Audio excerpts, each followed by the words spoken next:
64 minutes, deuxième partie. En ce dernier jour de l'année, Patrice Lecomte est l'invité de ce vendredi 31 décembre.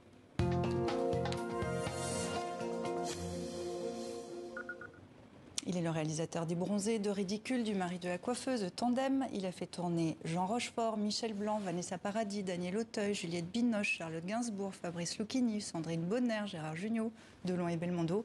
Il a ému et fait rire des dizaines de millions de spectateurs. Patrice Lecomte, bonsoir. Bonsoir. Avec vous, dans cette deuxième partie, on va parler de cinéma, bien sûr, mais aussi de bande dessinée et également de générosité. Vous êtes le parrain de l'association Pour un sourire d'enfant qui aide des enfants à sortir de l'extrême pauvreté au Cambodge. Thomas Valto, vous êtes secrétaire général de Pour un sourire d'enfant. Bonsoir à vous aussi. Bonsoir. Ça fait 20 ans, Patrice Lecomte, que vous suivez cette association.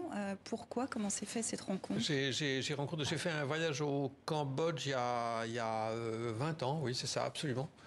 Et j'ai rencontré Christian de Palière et Marie-France de Palière, j'ai connu PSE tout de suite, parce qu'on m'a présenté à eux. J'y allais pas pour ça, mais je les ai rencontrés. Et j'en avais les larmes aux yeux de voir ce qu'ils ont fait. D'abord parce que je me suis senti de plein pied avec ces gens-là, immédiatement, parce que c'est des gens normaux, chaleureux, ouverts. C'est vraiment des très bonnes personnes. Enfin, c'était des très bonnes personnes parce que lui est parti, mais Marie-France est encore là. Bref. Elle est encore là et vous l'avez reçue à Paris il n'y a pas très longtemps. Parce Oui. qu'il y a un mois, vous avez organisé une lecture théâtrale de textes autour des origines de l'association. C'était le 6 décembre dernier. Vous avez mobilisé 2 amis comédiens, Isabelle Carré, marraine de Pour un sourire d'enfant, puis le tournage du film Oli Lola au Cambodge, et François Cluzet. On regarde un petit extrait de cette soirée. Je ne pensais pas que ça pouvait exister.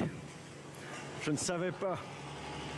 Je restais là, je regardais, c'est tout ce que je savais faire, mais je savais qu'on n'avait pas le droit de laisser des enfants dans cette situation-là. Et donc, que notre vie allait changer. Nous avons pris la décision, sur place, que ce n'était pas possible de repartir et de continuer à vivre comme avant. Moi, l'enfant rêveur, je me retrouvais face à un cauchemar éveillé. Alors, je me suis mis à rêver encore plus fort. Parce que ce que la vie m'a appris, c'est là où il n'y a pas de rêve, il n'y a pas de vie. Là où il n'y a pas de rêve, il n'y a pas de vie. Ce rêve s'est concrétisé autour d'une association. Pour un sourire d'enfant. Voilà, on revient aux origines de l'association. L'association fête ses 25 ans. Cette soirée a été organisée à cette occasion. Quel bilan vous tirez de ce quart de siècle? Nos 25 ans, c'est l'occasion de mesurer l'ampleur de ce qu'ont accompli le couple fondateur, Christian et Marie-France, qui, par leur action, auront sauvé 12 000 enfants. Donc sauver, ça veut dire sortis de l'extrême précarité, scolarisés et à qui ils ont donné un métier, c'est bien ça? Exactement, puisque l'association a pour principe d'emmener les enfants jusqu'au bout, donc de la petite enfance jusqu'au métier. Notamment grâce à des formations professionnelles dans des secteurs qui emploient. Donc ces 5500 jeunes qui sont durablement sortis de la misère avec un métier. Et maintenant, il y en a qui ont une famille, qui redonnent aussi à leur famille. Donc c'est très durable, c'est très vertueux. Et qui se réinvestissent dans l'association aujourd'hui. Dont une partie se réinvestissent dans l'association pour aider les 6500, et donc les deux font 12 000, les 6500 enfants qui sont actuellement dans les programmes. On peut parrainer un enfant à hauteur de 47 € en moyenne par mois. Comment est utilisé cet argent? Alors le parrainage, donc effectivement, c'est un don mensuel qui est déductible des impôts.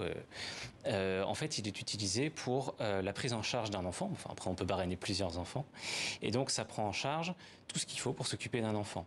Donc les programmes d'éducation, formation professionnelle, mais aussi tout ce qu'on apporte en plus pour eux en appui, le médical, les repas. Comme 6 000 repas par jour là-bas. Et aussi, quelque chose de très important, c'est l'accompagnement des familles des enfants. Parce que, en fait, si on n'accompagne pas les familles, les enfants n'iront pas à l'école. Et c'est pour ça qu'on leur distribue du riz, parce qu'en échange du travail des enfants, les enfants ne travaillent plus, ils vont à l'école. C'est une perte de revenus pour la famille, ils ont très peu de revenus. Donc aider un enfant, on donne du riz. C'est aider toute une famille. Est-ce que vous êtes vous-même le parrain d'un enfant? Vous avez fait cette démarche? Moi, je suis le parrain général. Oui, bien sûr, J'ai été parrainage, mais je suis le parrain de cette association parce qu'un jour, il y a très très longtemps, Christian de Palière m'a proposé d'être le parrain. Et je suis parrain de... Il y a certains filleuls que j'ai un peu oubliés de parrainage de festivals, de salles de cinéma, de que sais-je. Mais le parrainage le plus important, vraiment, celui auquel je tiens plus que tout, c'est celui-ci parce que je vais régulièrement à Phnom Penh, je vais à PSE, j'accompagne, je suis avec. Christian de Palière, qui était un fou de cinéma dans la formation professionnelle, il a même fait une école de cinéma, il m'a demandé de m'en occuper. Enfin, et là, ça fait 25 ans. 25 ans, c'est beaucoup. Mais par rapport à ce qui a été fait, c'est inouï, quoi. Inouï. Ce qu'ont fait ces gens-là, parce qu'on est tous sollicités pour des associations, des choses, mais ça, PSE, pour un sourire d'enfant, c'est un truc, mais il faut y aller, il faut le voir pour le croire.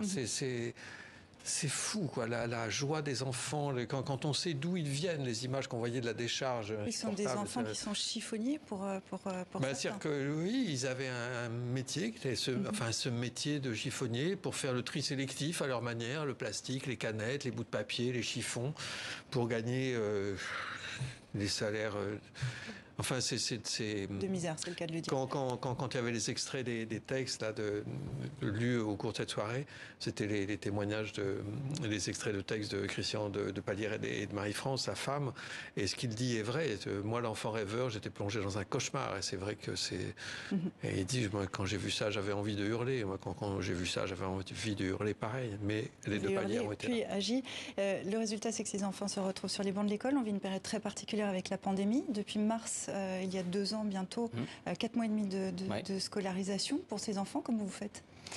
Effectivement, il y a eu 4 mois de cours en 21 mois. Donc les écoles ont été fermées, toutes les écoles au Cambodge, dont la nôtre. Donc en fait, ce qu'on a fait, c'est qu'on a fait la distribution de devoirs au début, quand on pouvait encore se déplacer. Puis les enfants venaient par petits groupes pour pouvoir avoir des explications par les enseignants.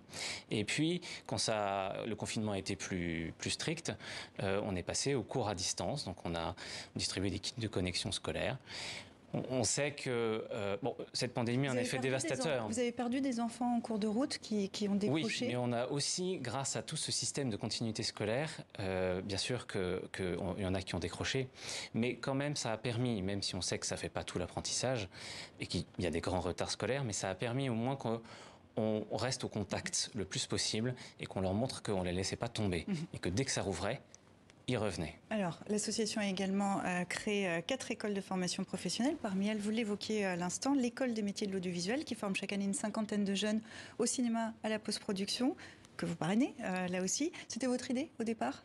Non, c'était l'idée de Christian Despalières de faire, parce qu'il n'y avait rien, il n'y avait pas de cinéma cambodgien. Enfin, il y a Ritipan qui est assez connu, etc., mais à part Ritipan, il n'y avait pas de... Et là, maintenant, il y a un cinéma cambodgien qui existe, et il y a un film qui est sorti à Paris il y a une semaine, que j'ai vu, qui est magnifique. Le 22, qui était à Venise. Qui s'appelle White Building. Exactement. Et qui est vraiment un film réussi. Et des élèves, en fait, de cette école ont participé à ce film également. Un autre film arrivé au Festival de Berlin. Oui. C'est une fierté quand vous voyez ça ? Oui, ce serait dommage de ne pas être fier. C'est pas un sentiment formidable, la fierté, parce qu'on a l'impression qu'on va rouler des mécaniques. Mais oui, il y a une fierté. Quand même. Oui, bien sûr, bien sûr. Écoutez, merci beaucoup d'être venu nous voir. Je signale aussi la parution d'un livre qui s'appelle Pour un sourire d'enfant. C'est sorti en octobre chez Albin Michel. Merci beaucoup d'être venu dans 64 minutes. Merci. Patrice Lecomte, on vous garde avec nous pour la chronique culture.